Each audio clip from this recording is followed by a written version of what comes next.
자, 이제 상황이 이러니까 이제 중국에서 막 비명이 터져 나오죠. 아까 그 등소평 아들, 그러니까 덩푸팡이 이렇게 말한 거. 중국은 현재의 위치를 냉정하게 평가해서 주제를 잘 파악하고 외국과, 즉 미국과 협력해야 하며 평화와 발전에 집중해야 되며 미국과의 협력이 무엇보다 중요하며 중국의 국내 문제 해결에 집중해야 한다.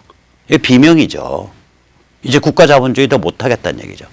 제가 국가자본주의를 이런 식으로 얘기를 해서 먼저 개념을 설명한 지가 지금 몇 주 되잖아요. 한 2, 3주 전부터 얘기를 드렸던 것 같아요. 가끔씩. 그랬더니 드디어 장 웨이잉 베이징대 교수가 중국은 국가자본주의다라고 얘기를 했어요. 그러면서 중국 모델은 거짓이고 보편 모델이 맞다예요. 그때 말하는 중국 모델이란 건 뭐냐면 시진핑 정부가 선전해온 거예요. 야, 우리 중국이 왜 이렇게 발전한 줄 알아? 강력한 일당 통치를 하고 있고 막강한 국유기업이 앞장서고 있고 정부의 슬기로운 산업정책이 있기 때문에 중국이 이렇게 발전하고 있는 거야. 앞으로도 계속 이렇게 중국 모델을 밀고 나가면 돼. 이게 시진핑이 주장해온 이른바 중국 모델이에요. 장 웨이잉 교수가 거기다 대고 뭐라 그랬냐? 엊그저께. 웃기지 마. 중국이 발전한 건 국가 주도 때문에 발전한 게 아니야. 시장 중심주의, 시장 제도를 들여왔기 때문에 발전했고 기업가 정신을 뛸 수 있도록 방치했기 때문에 발전했고 또한 지난 300년간 서구에서 축적되어 온 지식과 테크놀로지를 흡수했기 때문에 발전한 거야. 중국 모델 때문에 발전한 게 아니야. 특히 강력한 일당 독재, 막강한 국유기업, 정부의 산업정책, 정부주도 산업정책 이런 거를 핵심 특징으로 삼는 중국 모델을 계속 주장하게 되면 중국과 서구는 충돌할 수밖에 없게 돼. 지금 우리가 겪고 있는 왜 미국부터 나서가지고 중국 견제 들어오고 중국에 대해서 전쟁 벌이냐, 경제전쟁 벌이냐. 이건 우리가 지난 40년간 중국이 뭐를 했기 때문에 이렇게 발전하게 됐는가에 대한 역사 해석을 그릇되게 해서 그래. 우리가 그 역사 해석을 엉터리로 해서 이 중국 모델에 의해서 발전했다. 이렇게 주장하면서 그 중국 모델을 마구 글로벌 패권으로 세계 차원의 패권으로 몰고 나가기 때문에 지금 우리가 이렇게 몰린 거야. 이렇게 말을 했어요. 장 웨이잉이. 근데 비명이죠, 이제. 이렇게 된 비명이라고요. 제가 근데 비명인데 두 가지 말씀드릴 수 있어요. 우선 첫째, 참 때가 많이 늦은 거예요. 아까도 보셨지만 중국은 지금 8,500달러라고요. 8,600? 8,600달러. 8,600달러인데 국가자본주의 내려놓을 생각 꿈에도 안 꾸고 있어요. 내려놓게 되면 시진핑 일당 다 죽는데.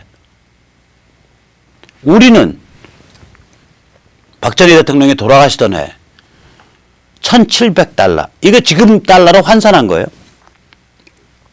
불과 1,700달러일 때 국가자본주의를 대통령 스스로 주도해서 해체할 걸 결정했다니까요. 신현악, 강경식, 김재익의 그 진언을 받아서 이제 시장의 기능을 확대하는 방향으로 가야 돼. 라고 이미 그때 결정을 했고 그거를 충실하게 전두환 대통령 때 집행했고. 그러니까 전두환에 대해서는 무슨 다른 비난 많이 할 수 있는데 박정희 대통령이 79년 초에 확립시킨 그 시장으로의 이행, 국가자본주의 해체, 이 플랜을 일관되게 추진했다는 거, 그거 하나는 정확하게 인정해야 돼요. 그거 하나는. 그래서 80년대 경제가 날아오른 거예요. 그러니까 우리가 흔히 전두환의 과외교사 고 김재익 뭐 이렇게 얘기하는데 그 과외교사의 교과서가 박정희 대통령이 돌아가시던 해 봄에 야 이거 앞으로 교과서로 써 라고 꽝 결정해준 교과서예요. 그게. 자, 그러면 이게 얼마나 때가 늦었냐고요. 중국이 2,000달러 안 됐을 때 국가자본주의 버리기 시작했어야 되거든. 2,000달러 안 됐을 때 다당제로 옮기기 시작하고 2,000달러 안 됐을 때 급속하게 인권과 자유 이행을 했어야 되는데 그때 하기는커녕 지금 8,600달러인데도 그거 할 생각이 전혀 없는 사회인 거예요. 그러니까 이게 굉장히 때늦은 비명이죠. 그래서 중국이 앞으로 몸살이 큽니다. 우리가 나무를 옮겨 심어도요. 요만한 묘목일 때는 삽으로 이렇게 파고 이렇게 옮겨 심으면 끝나요. 그러나 높이가 30m에 이르는 거목 그거 어떻게 옮겨 심어? 못 옮겨 심어. 거의 그 거목 반 죽일 각오하고서 옮겨 심지 않으면. 그 미국이 지금 요구하는 게 그거 아니에요. 야, 너희 국가자본주의 해체해 임마. 자유와 인권과 공정시장, 공정무역, 민주주의로 나가. 아니면 주저앉아. 주저앉다가 크게 다칠 것 같다고요? 여보시오. 그건 대개사정이고. 지금 여기까지 몰린 거예요, 이게. 그러니까 이게 이제 하나는 때늦은 비명이라는 거, 이게. 두 번째는 이게 아마 굉장히 진통의 큰 그런 변화일 거다. 근데 이 변화를 미국이 강제하고 있다. 강제하고 있다. 자, 한번 보시죠. 이 게임은 무슨 게임이냐면, 그러니까 기본적으로는 이 게임이에요. 뭐냐면 주권과 인류 보편성이 통합될 수 있냐. 국가 주권과. 이게 9월 25일 트럼프 유엔 연설의 핵심 문제의식이에요. 거기 보면 말끝마다 미국의 주권 나오지만 동시에 인류 보편적 원칙과 가치도 계속 거론된다고요. 공정무역, 공정성. 그러니까 이제는 주권과 인류 보편성이, 국가 주권과 인류 보편성이 하나의 문맥으로 통합될 수 있는 그런 시대가 된 거예요. 이게 이제 그동안 실시간 소통이나 정보 처리가 발달해서 또 지식이 많이 쌓여서 또 자유민주주의가 사실상 공산체제 없이 거의 유일한 대안인 걸로 거의 확인이 됐기 때문에 혹은 세계 시장이 더 강화됐기 때문에 이제는 주권과 인류 보편성이 통합될 수 있게 된 거죠. 국가 주권과. 이게 굉장히 중요한 변화입니다, 이게. 왜 그러냐면 PC, 그러니까 political correctness, 그러니까 정치 위선 완장지를 일삼는 PC 좌파들은 인류 보편성을 달성하려면 국가를 해체해야 된다라는 개념을 갖고 있거든요. 국가 주권을.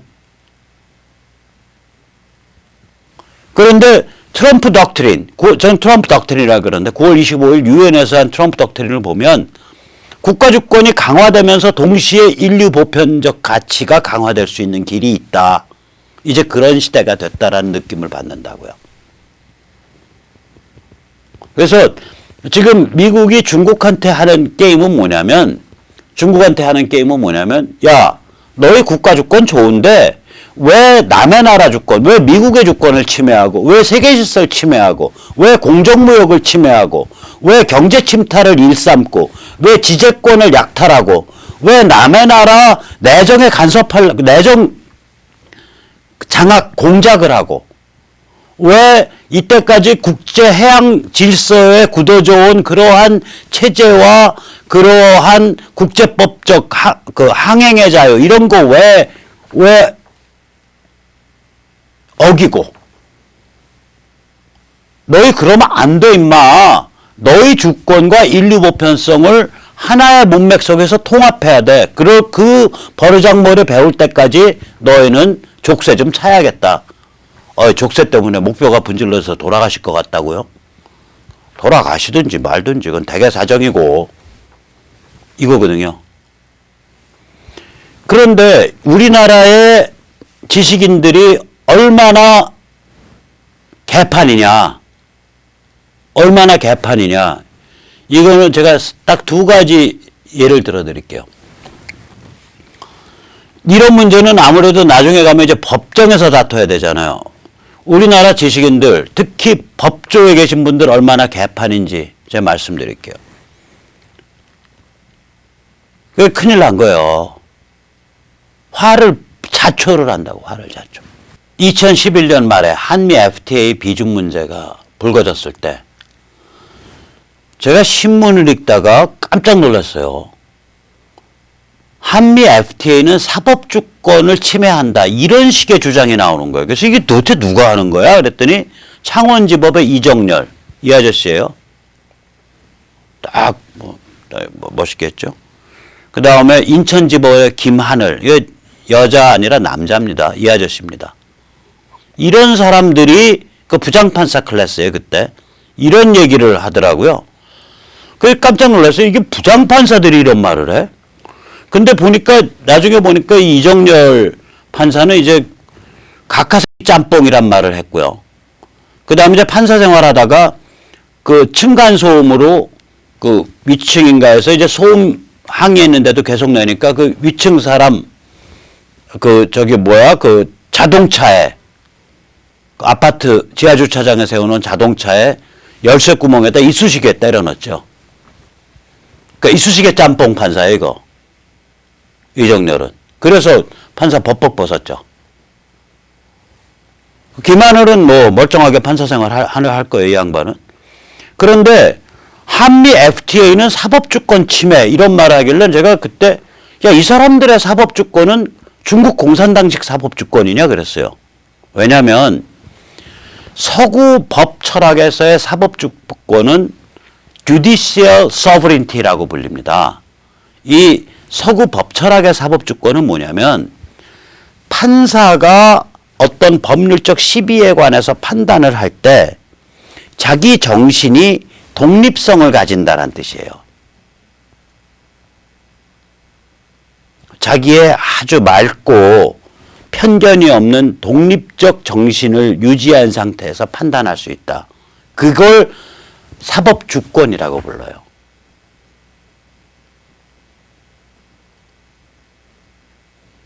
그러니까 그런데 이 사람들의 문맥상의 사법주권을 보면 대한민국 영토니까 대한민국 법률이 적용돼야 돼. 따라서 대한민국 법률에 조금이라도 얽힌 부분이 있는 것 같은 그런 종류의 조약은 전부 안 되는 거야, 원칙적으로. 뭐 이런 식의 그 법률적 배타성을 얘기하고 있다고. 아니, 지금 세계가 한무더기로 엮여서 돌아가는데 그런 식의 영토에 기반한 법률적 배타성이 적용한다고 봐요? 인류 보편의 원칙이 있는데?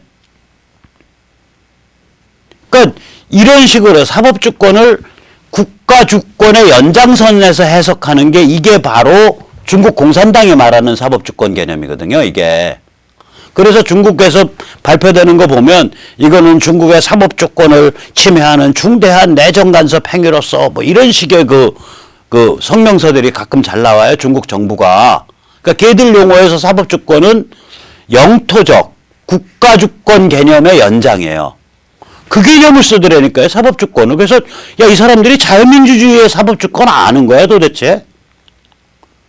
이 방송 보는 법조분들은요, 제발 좀 이 얘기 좀 전해주세요. 다른 변호사, 검사, 판사들한테. 사법주권이 뭔지 몰라, 우리나라 법조인들이. 자유민주 체제의 사법주권은요, 판사가 법률적 시비를 판정함에 있어서 정신적 독립성을 가진다는 뜻 이상도 이하도 아니에요. 그 정신 독립성을 가진다는 뭐냐? 자연법에 따른다는 소리예요. 자연법, natural law.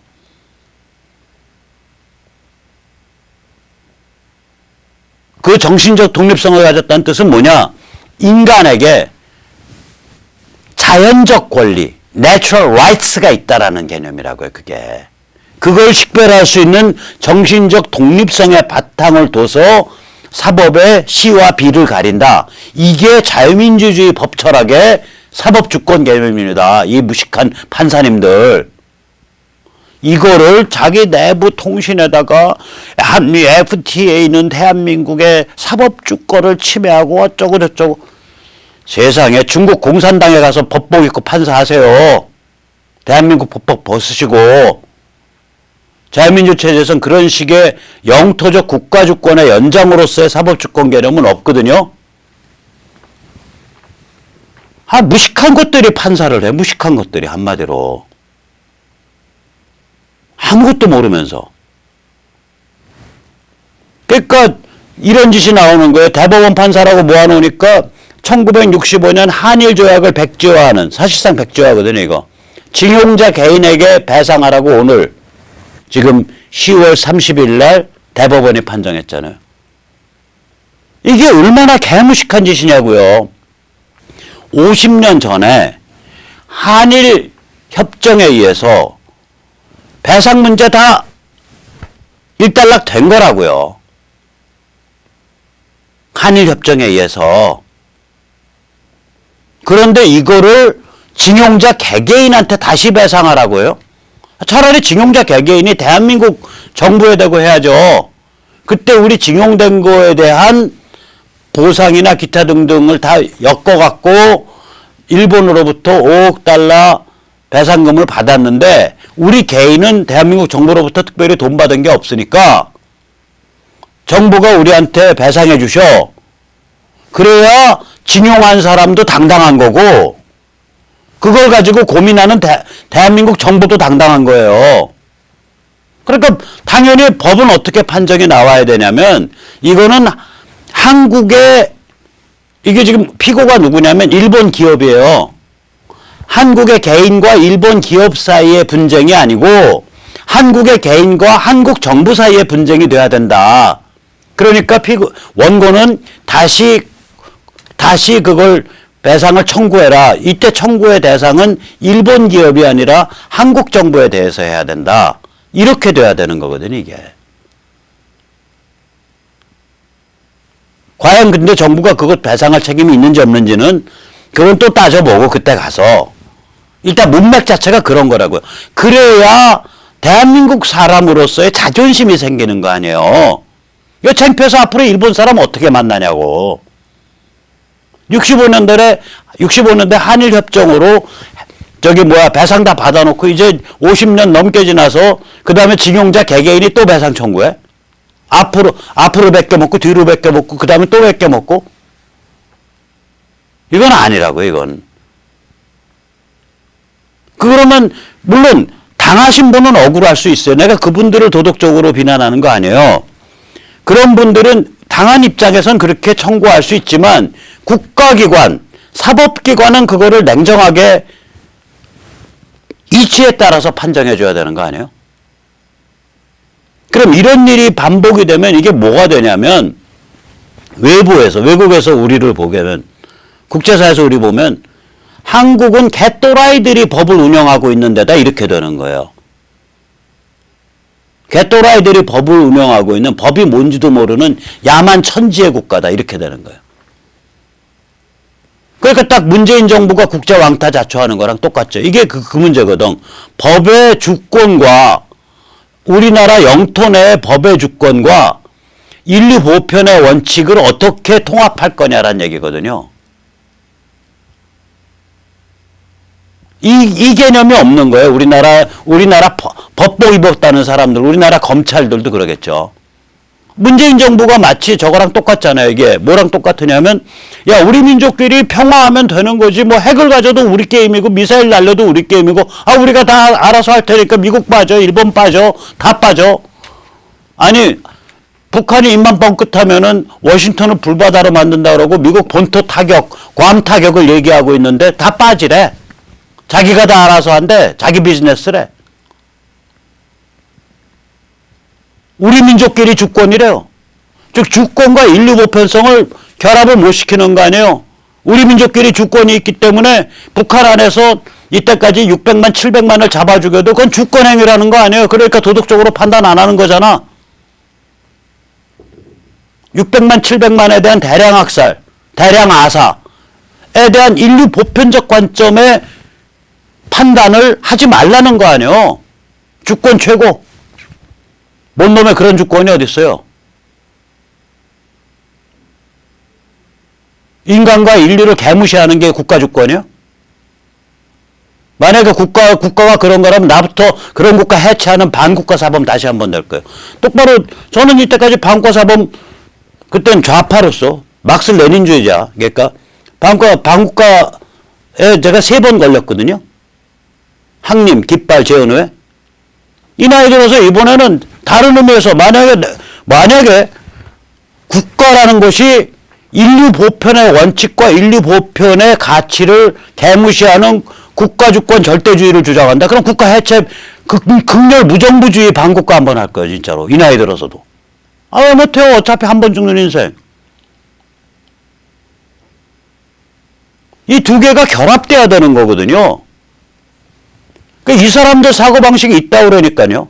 이 사고방식과 인류는 아무것도 아니고 결국은 김일성 민족주의가 최고다라고 주장하는 주체사상하고 많이 다른 게 아니에요. 겉으로 보면 다른 것 같지만 인류 보편 원칙을 개무시한다는 점에서는 동일한 거예요, 그거예요.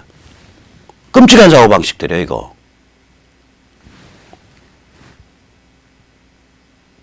우린 대한민국 사람이기 이전에 인류의 멤버고 인간이에요. 저는 국민이기 이전에 개인이고. 그래, 실정적인 얘기를 우리 까놓고서 해야지. 그러면 대한민국의 법률체계, 대한민국의 주권이라는 것이 결국에 가서 큰 차원에서 보면 인류의 보편적 가치, 질서, 원칙과 맥이 통할 때 힘을 받는 거 아니에요. 그리고 그렇게 맥이 통하게끔 우남 이승만이나 박정희 대통령이 그렇게 만들어 놨잖아. 그걸 왜 지금 다 부시고 어디 김일성 발가락 바는 그런 개무식한 짓을 하려고 그래요. 자, 그래서 지금 중국도 이 문제를 가지고 지금 답을 못 내가지고 걔들은 원래 답이 없었고 우리는 원래 우남 이승만 대통령이나 박정희 대통령 때부터 잘 답을 세워놨는데 이걸 다 지금 이제 와서 개무시하고 다 불질러버리고 부시겠다니까 황당한 거고 중국은 처음부터 이 개념이 없던 거예요. 그걸 이제 미국이 너희 개념 좀 답제라고 강제하는 거죠. 딱 올무 채워서 족쇄 채워서. 이 족쇄가 왜 작동하냐. 이 원리를 잘 알으셔야 돼요. 이게 이제 우리 그 유튜브 하시는 분들 이런 분들이 지금 이거 상태를 미중 신냉전이라고 표현하는데 아니에요. 신냉전 아닙니다. 냉전이란 얘기에 냉자도 하면 안 돼요. 왜냐? 냉전의 조건이 되려면요. 자급자족 경제불락을 형성해야 돼요. 이게 옛날 소련이 그렇게 했어요. 소련이 있었을 때. 이걸 코메콘이라 그래요. 이 지도에 지금 이 빨간 거. 이게 코메콘 나라들이에요. 그래서 이거를 제2세계라 그랬어요. 우리 지금도 제3세계, 제3세계 그 단어 어렴풋하게 기억하시잖아요. 이 제3세계가 뭐냐면 자유민주주의 진영이 여기서 이제 퍼런 거, 미국과 서방의 동맹국. 이게 제1세계고요. 코메콘, 빨간 거. 이게 자급자족적이라니까요. 독자적 경제불락이에요. 이게 제2세계고요. 그 다음에 둘 다에 안 속해서 왔다 갔다 하는 쪽. 연두색. 이게 제3세계예요. 코메콘. 즉 다시 말하자면 공산주의 불락이 제2세계입니다. 즉 하나의 자급자족적 독자적 경제권을 형성하고 있었어요. 그래서 우리가 뭐를 염두에 둬야 되냐면 중국의 조건은 근데 뭐냐 이거죠. 무역의존도가 34%예요. 우리나라 거의 무역의존도 100% 가까우니까. 중국 무역의존도 안 높은데? 이거요. 천만에 만만의 말씀입니다. 인구가 1억이 넘는 데는요. 무역의존도가 그렇게 안 높아요. 일본 엄청나게 수출하죠. 무역의존도 높을 것 같죠. 21%예요. 인도 어마어마하게 수출하잖아요. 무역의존도 높을 것 같죠. 11.4%예요. 미국이요. 9.2%에 지나지 않아요. 브라질이요? 14.2%에 지나지 않아요. 러시아가 좀 높아요. 러시아가 47%인데 이건 왜 그러냐면 러시아는 자원 수출을 많이 하잖아요. 러시아가 석유, 가스, 알루미늄, 이런 것들이요. 그래서 러시아가 자원 수출 대국이기 때문에 무역 의존도가 높아요. 그런 자원을 수출해서 먹고 사는 나라라서. 러시아가 무려 47%예요, 무역 의존도가. 중국은 자원도 수출 안 하는데 이게 다 공산품이거든. 무역 의존도 34%라고요. 뿐만 아니죠. 중국은 에너지와 식량을 다 수입해서 쓰잖아요. 이 세계 질서의 한가운데 들어있다고요. 세계 질서의 한가운데 들어있는 국가가 그 세계 질서 자체를 내가 장악하게 했다고 그걸 파괴하고 금을 가게 하고 두드려 부실라 그래요? 망상이죠, 망상. 그러니까 이거는 기본적으로 냉전이 아니에요. 냉전을 하려면 아까도 말씀드렸듯이 원래 따로 먹고 살고 있었어야 돼요. 그러면 대립이 가능해요. 무역 의존도 34%예요. 인구 14억짜리가 34%예요. 인구 1억 이상짜리들은 원래 그렇게 무역 의존도 안 높아요. 러시아 1.5억밖에 안 돼요, 인구. 그런데 저기 무역 의존도 34%의 에너지 식량을 거의 대부분을 바깥에 식량은 물론 아니지만 에너지 식량을 해외 의존하고 있는 그러한 경제, 세계 질서 속에서 세계 경제 질서 속에서 가장 중요한 제조업 기지로서 자리매했기 때문에 번영해온 경제가 이제 와서 세계 질서 자체를 두드려 부시고 자기 입맛에 맞게 세계 질서를 재구성하겠다고 날뛰어요. 도른 거죠. 도른 겁니다. 이 도른 상태에 대놓고서 박원순이 뭐라 그랬어요? 중국은 어마어마한 말이니까 제가 말궁둥이에 붙은 파리로서 한국은 만리를 갈 수 있습니다. 말궁둥이에 파리가 그냥 붙어요? 말궁둥이에 말똥이, 저 말 많이 구경 다녔거든요.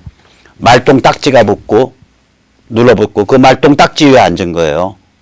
정확히 표현하면. 그러니까 정확히 표현하면 말궁둥이에 눌러붙은 말똥 딱지 위에 앉은 똥파리가 한국이란 소리예요, 그게. 일로일 때 괜찮다 그러고 문재인도 중국 그 세계 전략 괜찮다 그러고 저거 중국은 태산이고 우린 동산이라 그러고 이런 발언하지 않았나? 베이징 대 가서 연설하면서. 이 미친 관점에 대해서. 그러니까 문재인이나 문재인 정부 있는 사람들은 지금 아까 말한 그 등소평 아들이나 베이징대 교수가 지르고 있는 비명이 뭔지 귀를 송곳으로 좀 뚫은 다음에 좀 그 비명을 좀 생각을 해봐야 돼요. 안 그러면 이거 진짜 바보죠. 그래서 이거는 원래 전쟁이 안 되는 전쟁이에요. 냉전이 안 되는 거예요, 이거는. 이거 뭐냐? 중국 순치예요. 꼼짝도 못하고 당하는 거예요, 그냥. 어떻게 해볼 방법이 없는데 무역 의존도 34%의 에너지랑 식량을 세계 질서에 의존하고 있는데 어떻게 해봐, 지가. 그냥 당하는 거죠. 그러면 미국은 중국을 어떻게 손을 볼 거냐? 제가 전번에 세뇌 탈출에서 짧게 말씀드렸죠. 세 가지 무기로 손을 봐요. 첫째, Economic Decoupling, ED. Decoupling이라는 건 엮여 있는 거를 풀어내는 거예요. 경제 결합의 약화죠. 미국이 계속 이렇게 시그널 쏘고 그러면은 전부 밖으로 빠져나오잖아요. 제조업 기반들이 중국 바깥으로. 디카플링이 일어나는 거죠. 이코노믹 디카플링. 이거 시간 갈수록 아파요. 지금 2,500억 달러로 확대된 지 이제 비로소 한 달 넘은 거예요. 9월 18일 날 확대됐으니까. 이게 3달 돼. 6달 돼. 1년 돼. 그러면 완전히 안에서부터 뼈가 풍화가 된다고. 풍화. 그 이코노믹 디카플링. 두 번째는 밀리터리 인서클먼트. 군사 포위. 중국 발작 못하게 딱 항모전단 갖다 놓고 F-22 갖다 놓고 B-1B인가 B-1A 갖다 놓고 B-1B죠. B-1B 그 폭격기 갖다 놓고 그 다음에 B-2 B-1B는 한 100대 있고 B-2는 한 20대 있는데 더 무서운 거죠. B-2 갖다 놓고 핵잠 갖다 놓고 쓸 수 있는 폭탄 쫙 쟁여놓고 괌이랑 저기 오키나와 이런 데다가 주한미군기지 이런 데다가 군사포위 딱 해놓는 거죠. 항행해자유라고 해서 계속해서 남사군도 주위에 뺑글뺑글 돌고 그 다음에 마지막 이건 아직 미국이 많이 암시를 안 하고 있는데 이건 어느 날 갑자기 하는 거예요. 심리폭탄. 사이밤. 사이콜로지컬 밤. 심리폭탄이죠. 뭐냐? 제가 여러 번 이거 기회 날 때마다 전세 탈출해서 얘기하잖아요. 북한을 미국이 접수 평정 해방시켜서 북한의 2,500만 주민을 자유, 인권, 공정시장을 향해서 내달리게 만들어버리면 그래서 북한 주민들이 자유민주 노스코리아를 건국해내고 그래서 한 5년 만에 막 그냥 그런 나라도 만들고 그러면서 막 한 5년 만에 그 저기 어디야 저기 $10,000 뭐 15,000불 이렇게 5년 10년 만에 국민소득이 치솟아 올라버리면 북한 충분히 가능해요. 한 10년이면 15,000불. 왜냐? 한국에서 제도와 지식을 다 가져가잖아요. 우리는 그거 일본 거, 미국 거 갖다가 베끼고 해서 우리 거로 만드는 소화하는 과정이 있었잖아요. 여기는 통째로 컨테이너 박스채로 그냥 데이터 파일로 그냥 다 가져가서 그냥 적용만 하면 되는데 거기다 그냥 자기들이 다 배워서 적용하나? 천천히 배워도 돼요. 과외해 주겠다고 가서 목숨 내놓고 거기 가서 다시 사람 사는 세상으로 빌드업 하겠다고 튀어들어갈 자원봉사자가 전 세계에서 100만 명이 나올 텐데 최소. 그 중에 100만 명 중에 80만 명은 대한민국에서 나올 텐데. 목숨 내놓고 들어가는 그러니까 목숨 내놨다는 게 뭐 신변이 위험하다는 게 아니라 예를 들면은 처음에 인프라가 열악할 거 아니에요. 그럼 어디 감기라도 잘못 걸리면 폐렴 오고 폐렴 악화되면 죽을 수도 있는 거 아니에요. 쉽게 말하자면.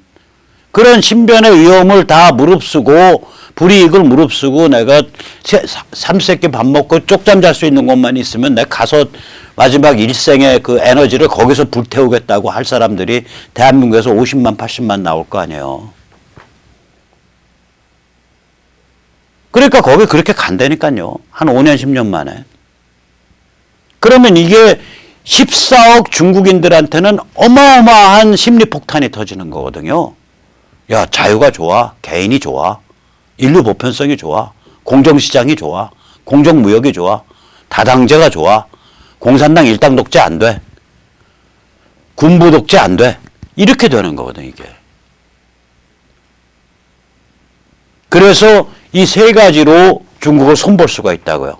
경제결합 약화, economic decoupling.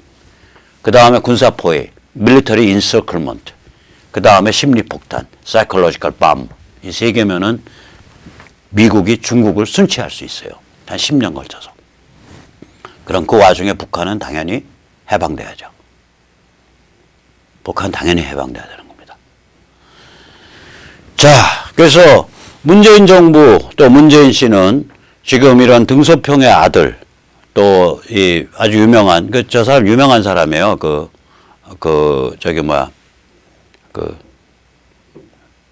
이 베이징대 장웨잉 교수 이런 사람들이 내지르는 저 처량한 비명을 잘 음미를 좀 하셔야 돼. 그래야 인생이 그나마 수습돼요. 무슨 말씀인지 아시겠죠? 잘 음미하시라고. 이 사람들 정말 안타까운 게 저 비명을 2,000불 때 내질렀어야 돼요. 국민소득. 우리 경험으로 보면 지금 달러로 환산했을 때 1,700달러 때 두 당 GDP 1,700달러 때 우리가 국가자본주의를 해체하기로 우리의 지도자 박정희 대통령이 돌아가시는 해 초에 결정하셨다고요. 79년 초에.